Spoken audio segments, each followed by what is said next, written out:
అతనే ఈ సినిమాకి సరైనోడు. ఆయన శ్రీ బోయపాటి శ్రీను గారు. ఆయన మాత్రమే చేయగలడు. ఆయన దీనికోసమే పుట్టాడు.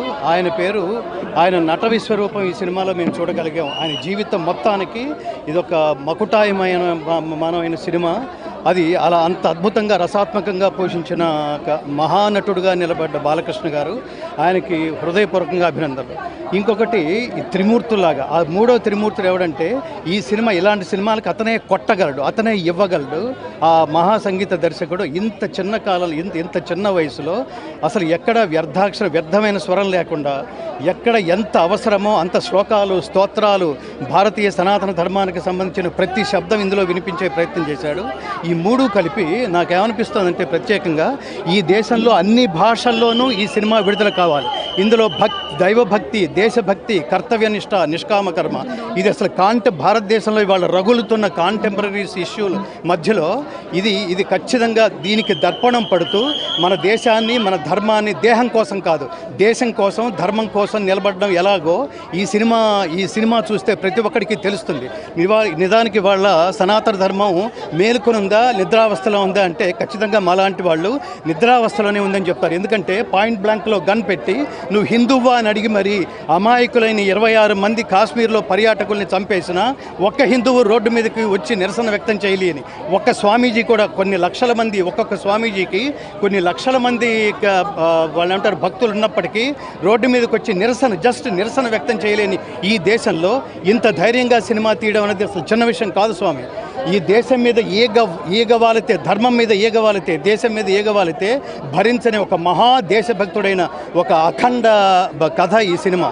నేను ముఖ్యంగా కోరుతుంది ఏంటంటే, మన మోడీ గారు, ఈ దేశ ప్రధాని మోడీ గారికి ఖచ్చితంగా చూపించి తీరవలసిన సినిమా.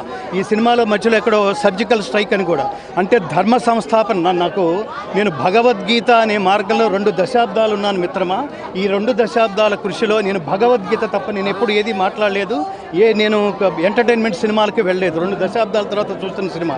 నా భగవద్గీత ప్రయాణంలో, ఈ భగవద్గీత అనే తపస్సులో నాకు ఏదైనా పరమాత్మ కనుక నాకు నా నాల్కకి శక్తి ఇచ్చి ఉంటే, బాలకృష్ణ గారు ఆయుష్మాన్ భవ. అట్లాగే సంగీత దర్శకుడు బోయపాటి శ్రీను గారు ఆయుష్మాన్ భవ. అలాగే సంగీత దర్శకుడు తమన్ గారు ఆయుష్మాన్ భవ. మీ నుంచి ఇలాంటి పవర్ఫుల్ సినిమాలు కంటిన్యూస్గా వస్తే అసలు ముఖ్యంగా అంటే మాలాంటి వాళ్ళకి భక్తి అంటే ఏంటో, దేశభక్తి అంటే ఏంటో తెలుసు.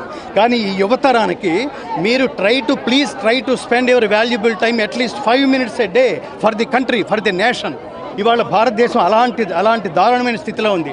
ఈ మధ్యన జరుగుతున్న అనేక కాశ్మీర్లో కానీ, ఢిల్లీలో కానీ, బాంబేలో కానీ ఈ పేలుళ్ళు కానీ ఇన్ని జరుగుతూ దేశ భద్రతకి విఘాతం కలిగిస్తున్న ప్రస్తుత దారుణమైన స్థితిలో ఈ సినిమా గొప్ప కనువిప్పు కలుగుతుంది. ముఖ్యంగా హైందవులు కాదు, ఈ దేశంలో 140 కోట్ల మంది ఉంటే 100 కోట్ల మంది హిందువులు ఉంటే నిద్రాణమైన స్థితిలో ఉన్నారు. హిందువులని జాగృతం చేయగలిగే మహా పేట్రియాటిక్ ఫిల్మ్ ఏంటంటే నా దృష్టిలో ఇవాళ అఖండ 2.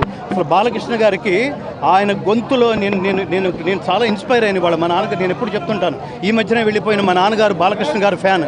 ఎందుకంటే ఆయన గొంతులో ఏదో ఒక అత్యద్భుతమైన వైబ్రేషన్ ఉందిరా.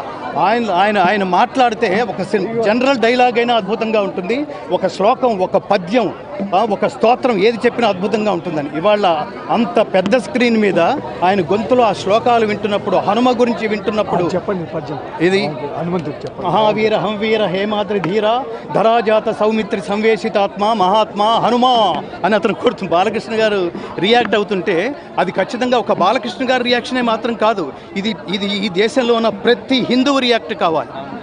అది నేను ఏం కోరుకుంటున్నానంటే, భారతీయులు ప్రేమిస్తే వాళ్ళు తల్లులరా, వాళ్ళని కనుక కోపం తెప్పిస్తే వాళ్ళు ఆదిపరాశక్తులరా అనిపించే స్థాయికి ఈ సినిమా ప్రతి ఒక్క ఈ హైందవ జాతిలో ప్రతి ఒక్క భారతీయుడిని జాగృతం చేస్తుందని నేను పరిపూర్ణంగా విశ్వసిస్తున్నాను. ముఖ్యంగా ఈ ముగ్గురికి మరొక్కసారి ఆయుష్మాన్ భవ. దర్శకులకి, బాలకృష్ణ గారికి, సంగీత దర్శకులు తమన్ గారికి, బోయపాటి శ్రీను గారికి శతాయుష్మాన్ భవ. ప్రేక్షకులు కూడా ఎవరు దయచేసి మిస్ కావద్దు.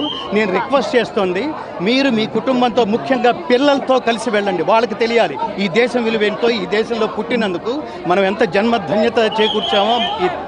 కాషాయం కట్టుకున్న భారతదేశాన్ని చూసినట్లుగా ఉంది అని ఒక డైలాగ్ ఉంది సార్. అది మీకు ఏ విధంగా అనిపించింది? కాషాయం అంటే భక్తమ్మ, కాషాయం అంటే మీరు నేను ఈ